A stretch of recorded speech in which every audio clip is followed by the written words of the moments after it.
বাংলাদেশের বৈদেশিক মুদ্রার রিজার্ভ সামান্য বাড়ার খবরে কি আসলে স্বস্তি আছে, নাকি চড়া ডলারের দাম, আকাশ ছোঁয়া আমদানি ব্যয় আর আন্তর্জাতিক ঋণের চাপে অর্থনীতি এখনও বড় ঝুঁকির মুখে দাঁড়িয়ে? চলুন পর্দার আড়ালের আসল চিত্রটা দেখে আসি।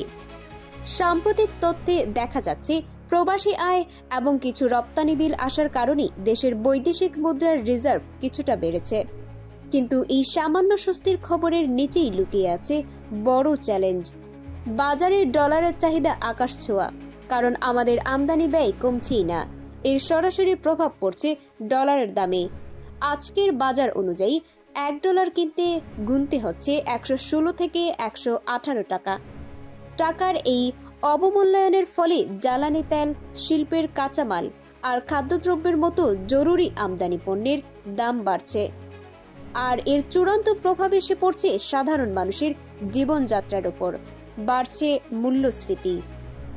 সরকার রপ্তানির জন্য নতুন বাজার খোঁজার চেষ্টা করলেও আমাদের আমদানির চাহিদা এখনও রপ্তানি আয়কে ছাড়িয়ে যাচ্ছে। এর সাথে সামনে যোগ হচ্ছে আন্তর্জাতিক ঋণের কিস্তি পরিশোধের চাপ।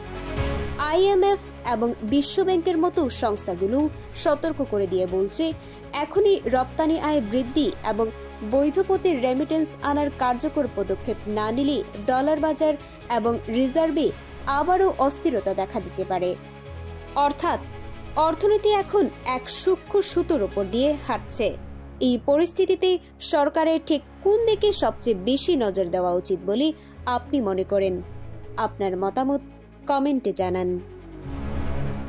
এই ধরনের গুরুত্বপূর্ণ আপডেট পেতে আমাদের সঙ্গে থাকুন।